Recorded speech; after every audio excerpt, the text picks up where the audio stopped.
Bagamat kayo man ay bago o bagong hawak sa paggamit po natin locator, mga kababayan, sa puso nyo lang, isabuhay nyo. Pag hinawakan mo pa rin yung locator, dapat gitna ang palad po at damahin mo. Kumbaga sa pagkain, nanamnamin mo siya, ipipil mo, isa sa puso mo. At higit doon mga kababayan, kailangan fresh yung ating kaisipan.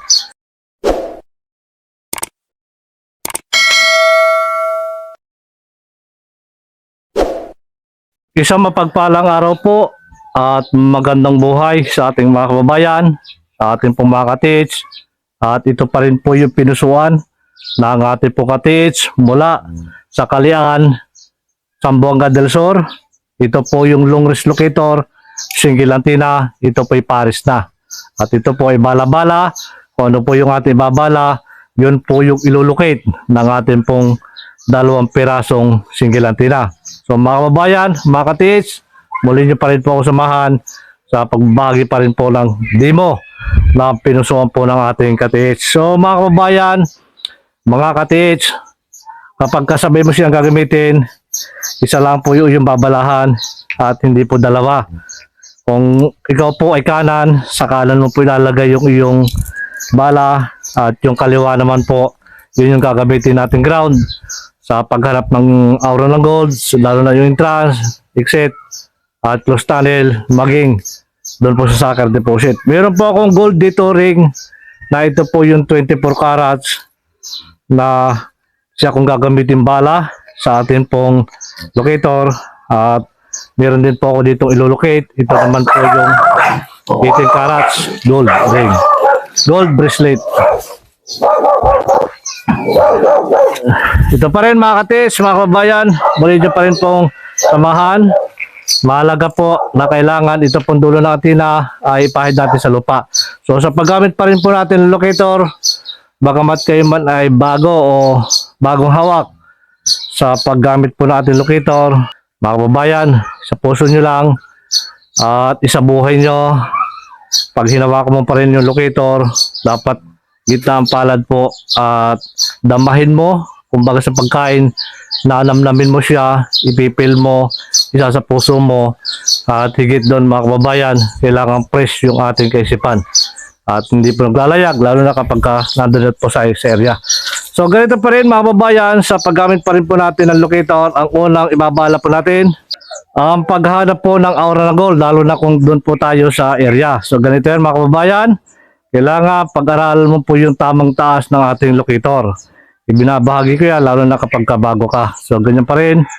Yan, ganun po yung ating locator na single antenna. So kapag dalawa mong gagamitin, sabay po sila nagtuturo, sabay po silang gagalaw. At pag itinaas mo, yan, ganyan. Pakikiramdaman mo lang kung saan po yung hila ng aura ng gold. So ganyan po yan, mga kababayan. So dapat susundan po natin yan. At kapag tinapatan po ito po ay magkukross. Yan. Mabilis po yung pag-cross niya mga kababayan. At kapag tatapatan mo po yung aura ng gold, kapag ang detection po niyan, ito po yung boundary. Pag itinapat mo pa lang po yan, yung dulo pa lang ang magkukross niya, dulo. Malapit na po yan.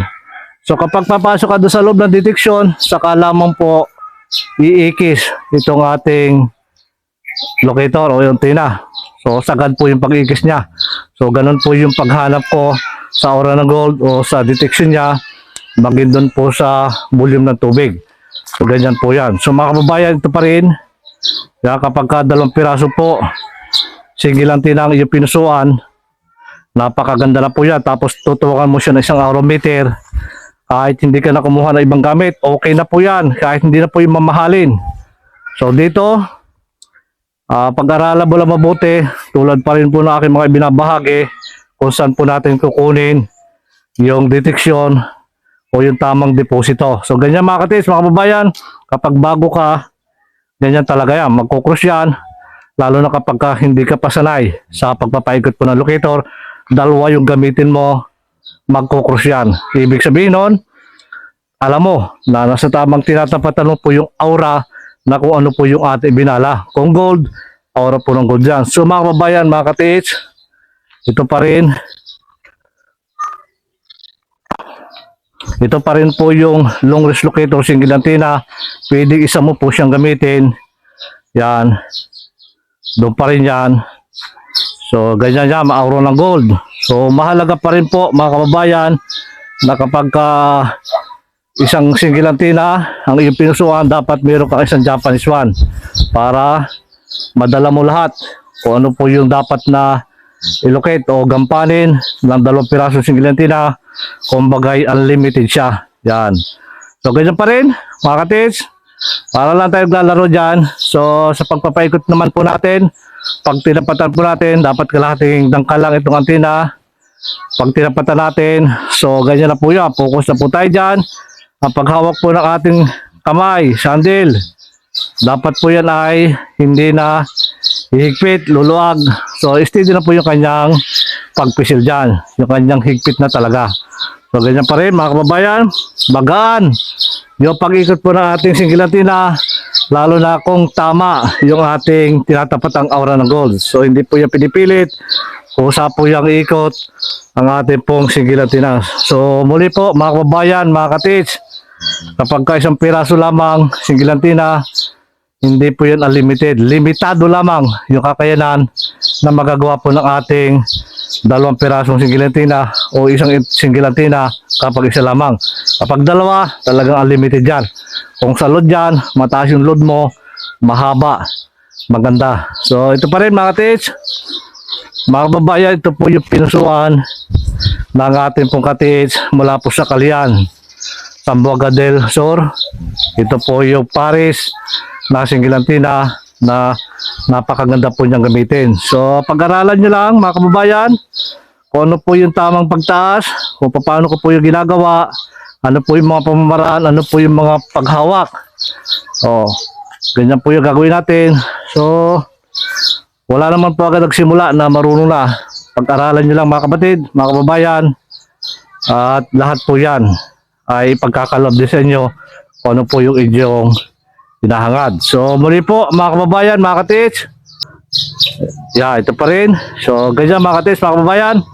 Kapag ka 2 pirasong single antenna, yan, kailangan alam mo kung ano yung tinatapatan mo, kung ano yung bala mo. Pag nandun ka na sa area, hanapin mo yung aura ng gold. Pagkatapos yan, meron akong mga ibinabahagi pa rin na sinasabi ko na dapat yun ang ilukit mo. At kapag na-ilukit mo yun, doon ka na dumaan. Huwag ka na dumaan dito. Dahil kapag dumaan ka dito sa aura ng gold, at doon nadidetect natin yung 4. Pag in-estimate mo yung lalim nun. Pag dito ka dumaan, kung 10 meters yan, magliliter L ka pa ron, mahirap mag-tunnel sa ilalim.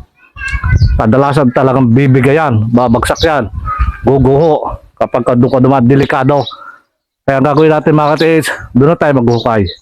Direktahan po yan, ang bawat items o bala ng bomba, pampoison, yun lamang yung aalamin natin kung gaano siya kalaki at gaano po kalapad yung detection niya.